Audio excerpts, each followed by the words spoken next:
రీసెంట్‌గా వైజాగ్‌లో జరిగిన సిఐఐ సమ్మిట్‌లో మన రాజమండ్రికి 100 కోట్లతో కంపెనీ రావడం జరిగిందండి. ఈ 100 కోట్ల పెట్టుబడి గురించి, ఒకవేళ ఈ 100 కోట్లు నాకిచ్చినట్లయితే నేను ఎలాగా ఒక కంపెనీని బిల్డ్ చేసి సస్టైనబుల్ ఎంప్లాయ్‌మెంట్ మన రాజమండ్రి యువతకి క్రియేట్ చేయాలనుకుంటున్నాను. అది కూడా రాజమండ్రిలో ఇప్పటివరకు ఎవరు ట్రై చేయని ఐటీ సెక్టార్‌లో వరల్డ్ క్లాస్ సర్వీసెస్‌ని ప్రొవైడ్ చేస్తా. వచ్చే 5 ఇయర్స్‌లో సంవత్సరానికి 50 కోట్ల టర్నోవర్ వచ్చేలాగా ఈ కంపెనీని నేను ఎలా బిల్డ్ చేయాలనుకుంటున్నాను. దీంతో పాటు రీసెంట్‌గా రాజమండ్రిలో జరిగిన కొన్ని విషయాల మీద కూడా కూలంకషంగా మాట్లాడుకుందామండి. హలో యూట్యూబ్, అందరూ ఎలా ఉన్నారు? నా పేరు Shiva and welcome to my channel Shiva free spirit.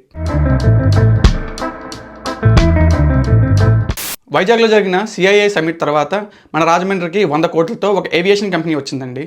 వీళ్ళు ఏం చేస్తారంటే పైలట్స్ని తయారు చేస్తారండి. కూటమిలో ఉన్న పార్టీల ఎక్స్పెక్టేషన్ ఏంటంటే ఈ ఏవియేషన్ కంపెనీ ద్వారా మన రాజమండ్రి కుర్రాళ్ళంతా పైలట్స్ అయిపోయి మన పుష్కర్ ఘాట్ దగ్గర ఉన్న 2 బ్రిడ్జిల మధ్యలోంచి ఫ్లైట్ని జొయ్యి అని తీసుకెళ్తారని మీరు చాలా ఎక్స్పెక్ట్ చేయకండి. టీడీపీ పార్టీ కానీ కూటమిలో పార్టీలు కానీ ఇదంతా డబ్బా కొట్టుకోవడానికి ఉపయోగించుకుంటారండి. రియాలిటీ ఏంటంటే మన రాజమండ్రి ఎయిర్పోర్ట్లో ఒక 500 స్క్వేర్ మీటర్స్లో చిన్న ఆఫీస్ ఉంటుందండి. అందులో ఏసీలు ఉంటాయి, 4 కంప్యూటర్లు ఉంటాయి. ఈ కంపెనీలో పైలట్ ట్రైనింగ్ తీసుకునే వాళ్ళకి morning and evening tea and snacks కూడా ప్రొవైడ్ చేయబడుతుందండి. దానికి మించి ఏదో జరిగిపోతుందంటే నేను నమ్మనండి. మనం వచ్చే రోజుల్లో చూస్తే ఈ ఏవియేషన్ కంపెనీలో ఉండే ఎంప్లాయీస్ అందరూ రాజమండ్రిలో పొలిటీషియన్స్ అనకాలు తిరిగే బినామీలండి. గట్టిగా మాట్లాడితే 2024లో కొత్త ప్రభుత్వం ఏర్పడినప్పటి నుంచి ఇప్పటి వరకు మన రాజమండ్రిలో ఎన్నో రోడ్డు ప్రమాదాలు, ఎన్నో ఫైర్ యాక్సిడెంట్స్ జరిగాయండి.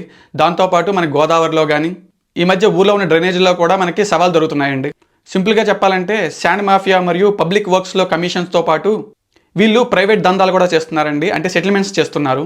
ఈ సెటిల్మెంట్లు భూ తగాదాల నుంచి కోర్టులో మొగుడు పిల్లల మధ్యవర్తిత్వం దాకా ఈ పొలిటీషియన్స్ చేస్తున్నారండి. మనం కనుక కొంచెం బుర్రబెట్టి ఆలోచిస్తే రాజమండ్రిలో జరిగే సెటిల్మెంట్లకి, రాజమండ్రిలో దొరికే అనాథ శవాలకి, దాంతోపాటు ఊర్లో జరిగే రోడ్డు ప్రమాదాలు కానీ అగ్ని ప్రమాదాలు కానీ ఎందుకు జరుగుతున్నాయని మనకు అర్థమవుతుందండి. జనరల్ ఎలక్షన్స్లో మనం ఓటేసినప్పుడు ఏ నాయకుడినన్నా మనం 5 ఇయర్స్ మ్యాండేట్ ఇచ్చినట్టండి.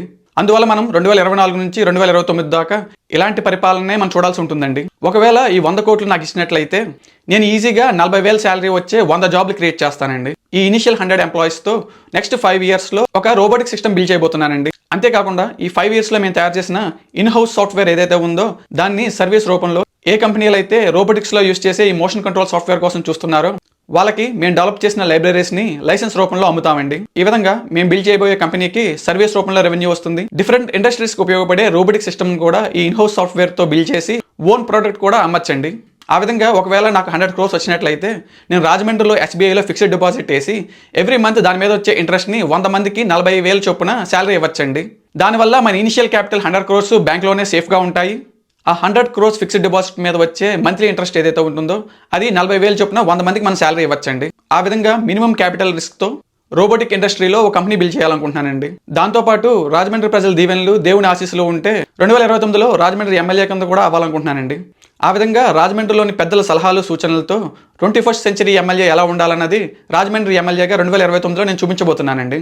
ఈ వీడియో ముగించే ముందు మీ అందరికీ ఒక విషయం తెలియజేయాలనుకుంటున్నానండి. చాలా మందికి డౌట్ ఉండొచ్చు, అమెరికన్ కంపెనీ గంటకి 10,000 చొప్పున నీకు పే చేస్తున్నా ఎందుకు ఈ యూట్యూబ్ పిచ్చి, నీ వీడియోస్కి అసలు వ్యూస్ రాకపోతున్నా ఎందుకు ఎంత కష్టపడుతున్నా యూట్యూబ్లో, ఈ యూట్యూబ్ పిచ్చి ఎందుకు అని చెప్పి చాలా మంది నన్ను అడగడం జరిగిందండి. నేను యూట్యూబ్ చేయడానికి కారణం ఏంటంటే నేను చిన్న యూట్యూబర్ అయినా సరే లాస్ట్ 1 monthలో నా యూట్యూబ్ని 342 hours చూశారండి జనాలు. అంతేకాకుండా ఎన్నో వేల మందికి నా యూట్యూబ్ చేరితే అందులో 100 మంది నాకు సబ్స్క్రైబ్ కూడా అయ్యారండి. ఇక్కడ నన్ను ఎగ్జైట్ చేసేది ఏంటంటే నా కీచు గొంతుకుని కానీ నా కబుర్లు కానీ వినడానికి జనాలు 343 గంటలు యూట్యూబ్లో స్పెండ్ చేశారండి. నా మాటల్లో కానీ నా వీడియోలో కానీ విషయం లేకపోతే జనాలు చూస్తారని అనుకోనండి. ప్రస్తుతం నా యూట్యూబ్ ఛానల్ని 2,000 మంది దాకా చూస్తున్నారండి. ప్రస్తుతానికి ఈ 2,000 మంది కోసం నేను యూట్యూబ్ వీడియోస్ చేస్తున్నానండి. వాళ్ళ కోసం నా ప్రతి నెక్స్ట్ వీడియో కొంచెమైనా ఇంప్రూవ్మెంట్ ఉండేలా చూసుకుంటానండి. మీకు గనక నాకు ఏదైనా సజెషన్స్ కానీ ఏమైనా చెప్పాలనుకుంటే మీరు కామెంట్స్ రూపంలో నాకు తెలియజేయచ్చండి. ఈ వీడియోకి మరింతే వచ్చే వీడియోలో మరిన్ని విషయాలతో మళ్ళీ కలుద్దాం. Thank you so much for watching. I will see you all in the next video.